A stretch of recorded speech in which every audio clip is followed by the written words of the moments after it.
Good morning, everyone, and welcome to Church at Home with Rachel for Thursday, the 20th of July. Today, I'd like to talk a little bit about perspective. And I'd like to begin by saying I've been reading this book, just finished it, a book called A Soul-Centered Life, Exploring an Animated Spirituality. And while there were a couple of things I took away from this book, it is not a book I would recommend.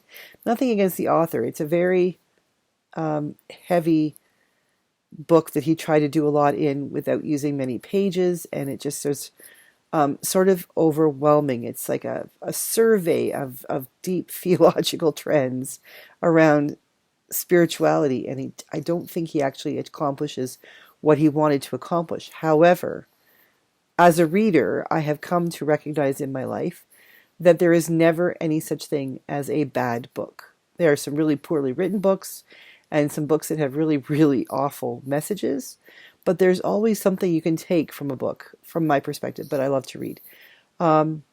Even if it is simply, I don't think that way, I disagree, if it makes us think, then it's not a bad book. So, not a book I would suggest that anybody else sit down and read unless you're really into a treatise, a quick sort of a thumbnail sketch of many different spiritualities that might help you say, oh, that's interesting, I'd like to delve into more of it. But for the average person, not so much. I bought it because it was at the closest Christian bookstore, which happens to be a Roman Catholic bookstore. It was on for 50% off on their table.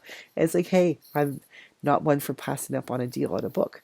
But today and on Monday, I'm going to share with you two things that I took away from this book. And this one is about perspectives. It's entitled Perspectives on Spirituality.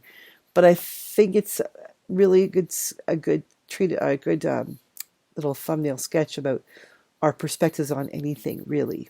And he says here, to the east of Albuquerque, where I live, stands a mountain range known for its sheer facade and whitish stone that is transformed by the setting suns into shades of pink, then red.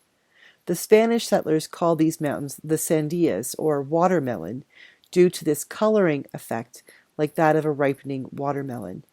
To the north, these same mountains are seen by the Pueblo Indians and are called by a different name. They see the western face and a lower ridge, as well as the mountain's long, sloping eastern side, which resembles the shell of a turtle, with its head facing west. They call it the Sacred Turtle Mountains. Our perspective on the very same object can mean very different things, given our community and our interpretation. One of the gifts this channel, Church at Home, has really given to me is, and the people who comment, is that, well, I come from a place of Christianity, a deep Christianity that has formed my whole life. And I cannot understand anything without having that seeing through the veil or seeing through the vision of Christianity, because it is so much a part of who I am. I am unable to see things from a completely different perspective.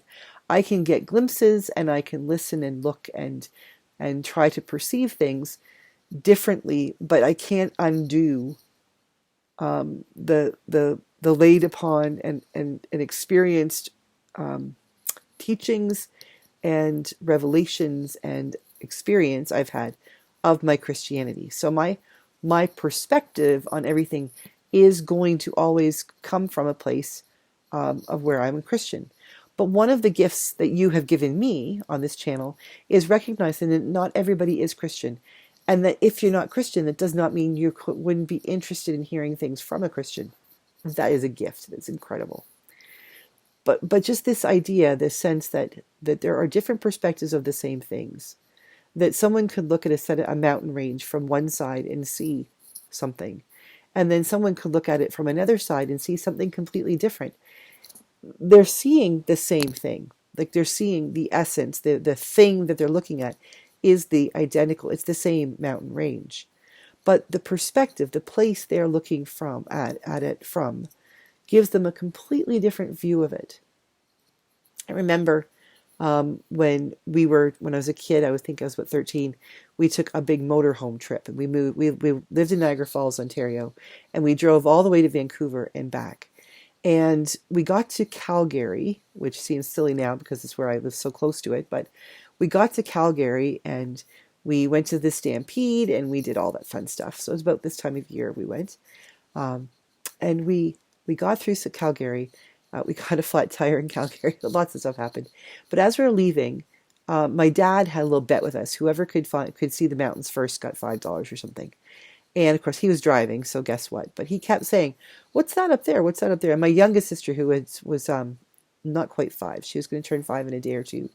Anna, she she saw them first, and it's like that's the mountains. And what we saw, it took me forever to realize those were the mountains because what I was seeing were the foothills, and then it was a cloudy day, and the clouds that were covering the mountains, and this sense of coming into something that was going to be so incredibly majestic. And yet our approach to it was taking its time. It was unfolding before us. The sheer face of the mountains wasn't there yet. That would happen when we got right to Banff and we stayed there. When we were coming back, though, when we had to come back through British Columbia, heading east, the mountains seemed to just sort of be there all of a sudden. It wasn't like in Alberta, you sort of go through the prairies in Manitoba and Saskatchewan, and it's flat. One of the jokes is that you can see your dog running away for days because as Saskatchewan is so flat. And actually, quite a bit of Alberta is pretty flat as well. Where I live, we're pretty flat. We have some beautiful undulating hills, but it's still pretty flat. But we get, the closer you get to Calgary, the closer you get to the mountains, the more you see them unfolding. They aren't a surprise. But coming back, now I haven't driven this route since I was 13, but coming back, it seemed to me that the mountains were just there, that you were almost never in the mountains in British Columbia. And then there was Vancouver and the ocean. The sight of the mountains from the BC side, the British Columbia side, was just so in your face, where in Alberta, it was more of an unfolding. Same mountain range, completely different perspective. And when I think about Christianity and I think about Jesus and I think about what I believe and how in my denomination in Anglicanism, I'm encouraged to look at different perspectives. I'm not discouraged from reading about Buddhism or Islam or Judaism. As a matter of fact, there's the sense that we're encouraged to learn about these things because, first of all, we acknowledge that God created all things, and if God created all things and all people, then God had a hand in all of these things. And so understanding the different ways that maybe God works is not a bad idea. But also this understanding that I can see Jesus. I can see the Jesus that's the paintings and the picture books that show a very white man with long brown hair that wouldn't be what Jesus looked like at all, now that I'm grown up and realize he grew up in the Middle East, which is not conducive to pale skin and long flowing hair.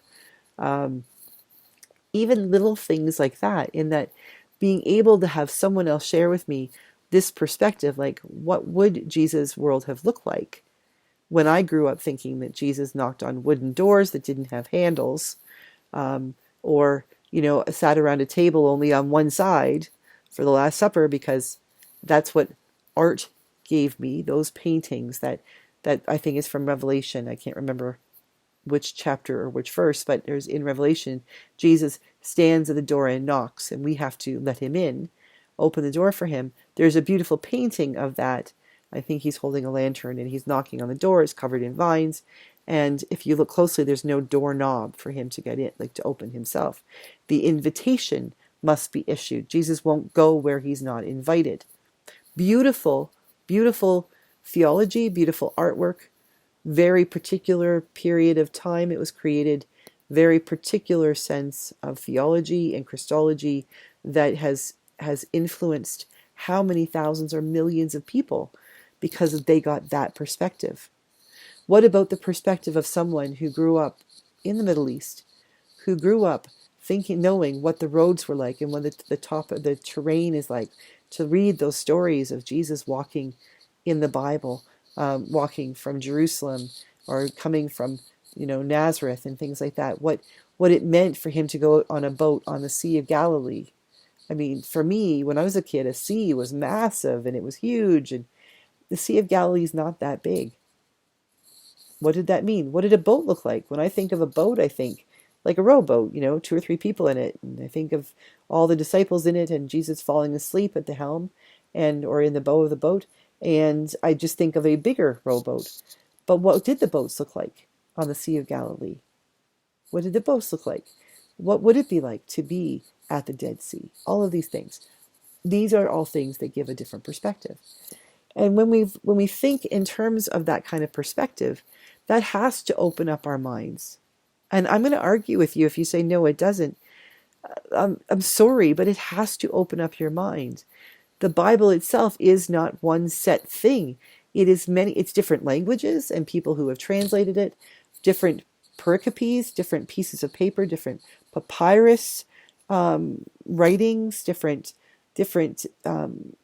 letters that have come together, that people have edited, that people have transcribed, that people have interpreted and translated, that have given us the Bible as we know it in how many different translations and interpretations. Those are all perspectives. Once we open our eyes to recognize that there are more perspectives than we have, that does not mean our perspective is wrong. It just means it's not complete, and that maybe we have more to learn. And,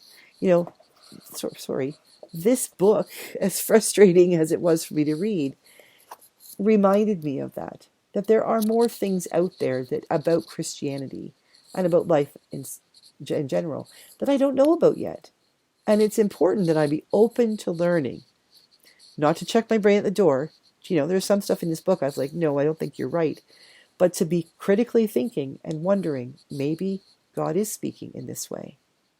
Maybe God is speaking to the people who see those mountains as the watermelon color. I can just imagine someday I'd love to go see that. But then also to see it from the other perspective, that holy, the turtle head, that sense of these sacred turtle mountains. All valid and real perspectives that if we really want to understand more of, we have to allow ourselves to check out those different perspectives. What's your perspective on perspectives? Have a great day. God bless. I'll see you tomorrow for Feel Good Friday on Church at Home with Rachel.